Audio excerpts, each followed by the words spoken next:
Yeah, this your boy T Nasty, and I got another dope video for y'all, man. It's 10 WWE finishers that don't match the wrestler by WrestleMania. Links will be in the description of the original video. I haven't read to a WWE video in a while. So without further ado, let's go on and get to this reaction.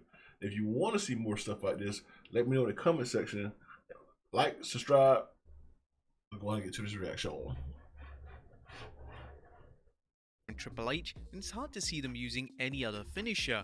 Unfortunately, there are those times where a wrestler's finishing move just doesn't represent their persona, and fans are left wondering why they're using that particular move as their finishing maneuver. I actually like that move. Join us now as WrestleMania looks at 10 WWE finishes that never match the wrestler. I actually like that move. Fans are left wondering why I they're think this using just that didn't sell it particular good move as their finishing maneuver.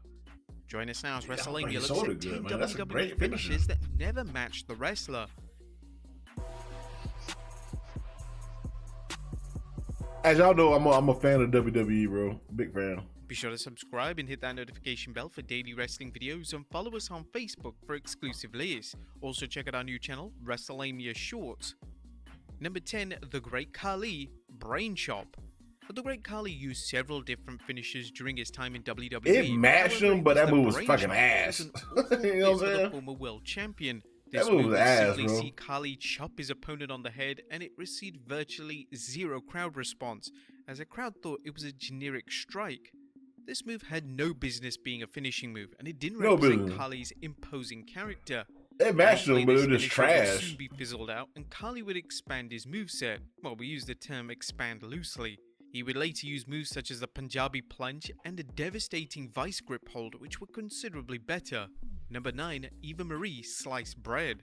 It's well established that Eva Marie wasn't exactly the greatest wrestler in the world, and her gimmick was detested by the fans. I didn't mind her with sliced bread. Eva's limitations in the ring, it would have made perfect sense to give her a move that she was just had horrible. shortcomings.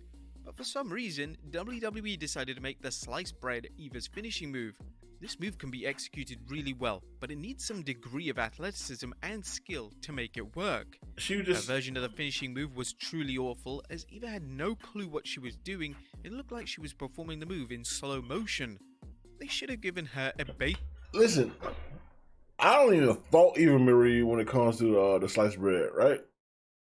Yeah, she ain't athletic, but neither are the women that she's performing on, bro. Like, just look at, like, they're supposed to help her out with it, bro. It's supposed to look seamless, and they're not helping her. The finishing move was truly awful, as Eva had no clue what she was doing. Bro, like she was just look at some look at the girl hands. Athleticism and skill to make it work. All right, let me show y'all, man. You see the other guys with Kendrick, whatever his name is, does it, right? WWE decided to make the sliced bread Eva's finishing move. This move can be... You see how look, his hands under him, they flip him, right? But you can't see that though, right?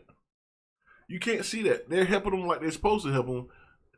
They seem like bro, I honestly feel like they was holding Eva Marie back. They wasn't helping him like they're supposed to. That's why it came off bad, bro. Like, look at that. You don't see the hand dropping down like this right here. You know what I'm saying? He executed really well, but it needs some degree of athleticism and skill to make it work. Tony needs helping him out. Version of the finishing move was truly awful, as Eva had no clue what she was doing. That wasn't Eva's fault, man. Move in slow motion. Again, not Eva's fault. Should have given her a basic move such as again, not Eva's fault. She had no business delivering a move such as a sliced bread. It looked better with Bailey. Persona. Number 8, Heidenreich, the Power Dunk.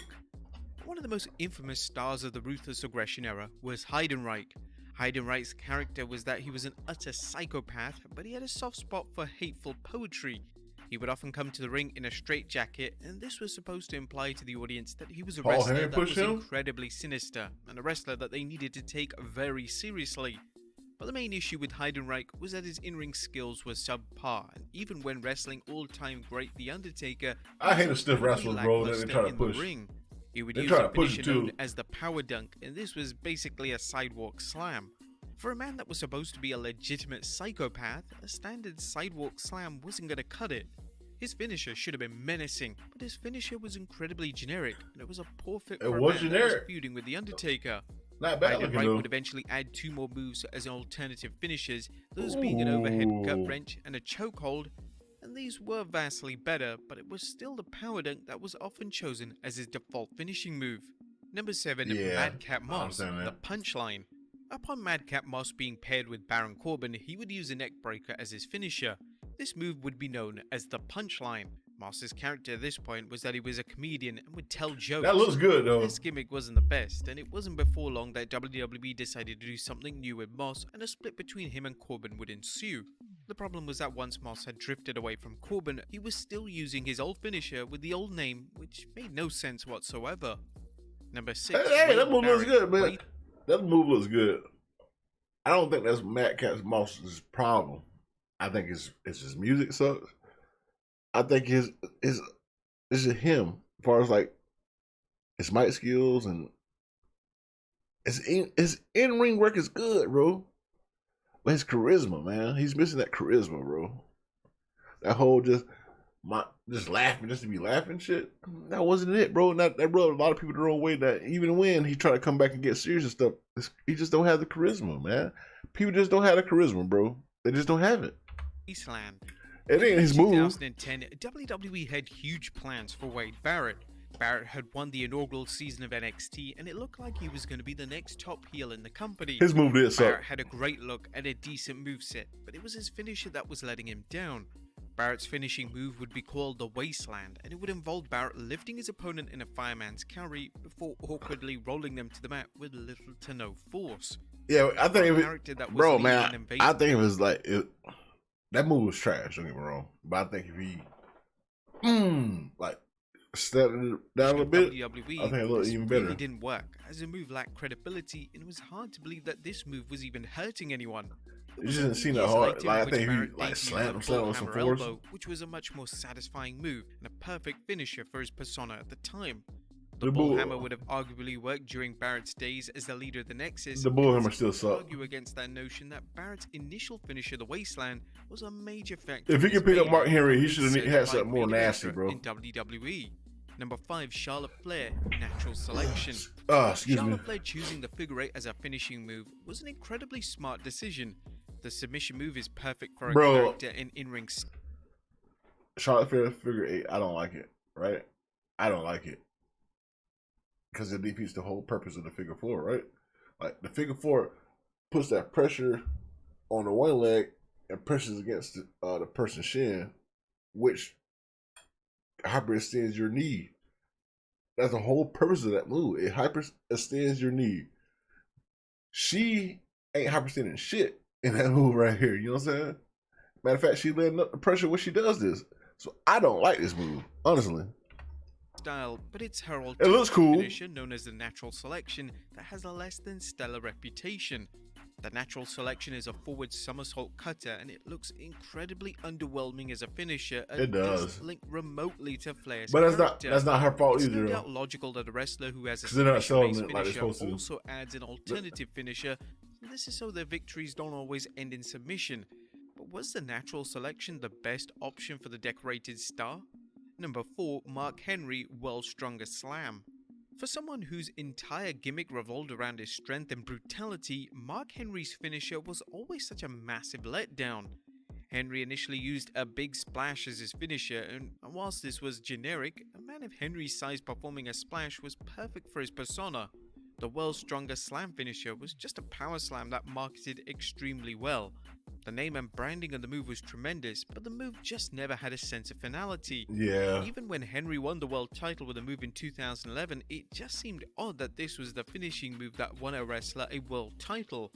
WWE did attempt to change Henry's finisher around 2006 and he would begin to use a bear hug, but this didn't work. I get elevating it and coming down with it. I do get that. Slam was quickly reintroduced. Like on smaller guys like Rey Mysterio, it looks a lot better. But leg lock. In 2013, WWE ran a brief storyline in which Ric Flair began to endorse The Miz. During this often forgotten storyline, Miz would begin to use the figure 4 leg lock as an alternative finishing move. The problem was that this didn't remotely match The Miz's character. The Miz wasn't a technical submission mastermind, so it's unclear as to what exactly WWE were thinking with the idea. The Miz has continued to use the move over the past decade, and he notoriously continues to apply it incorrectly. Oh my God, yeah. For the Miz, and it's a good job that this has remained as an alternative finisher, as a skull-crushing finale is a considerably better option for the former WWE champion. Number 2, Chris Jericho, the Breakdown. What? Speaking of the skull-crushing finale, in 2001, the legendary Chris Jericho debuted a new finisher known as the Breakdown, which was in essence an early version of the Miz's finishing maneuver. The move, whilst being okay for a standard transitional move, wasn't really the right fit for Jericho's character. WWE did attempt to get the move over, and Jericho would win his first world actually does better with Miz. The Jericho does it. 2001. But this did little to get fans to accept the move as his new finisher.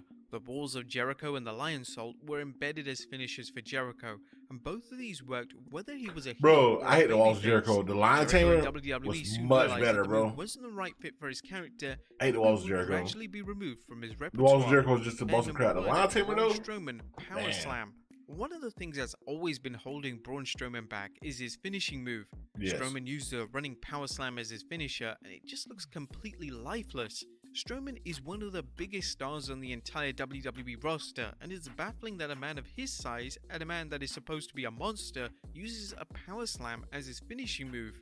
Strowman's character should have moves similar to the likes of Kane and the Big Show, and a chokeslam style move for Strowman would be a smart option. Strowman has used the POWERSLAM finisher for years, and it never seems to receive a crowd response, as it's just a standard move that's been chosen as a default finishing move. Even when Strowman won the Universal title need a better with the infamous move in 2020, WWE booked him to use it a dozen times on Goldberg to get the win. This was likely because it wouldn't have been logical for a single move of this nature to put in Goldberg. WWE should look to rework Strowman's finisher, as there are a ton of options, and it's about time that he finally had a finisher that was fitting for his larger-than-life persona. But there you have it, folks. 10 WWE finishes. What can you give him, though, you know?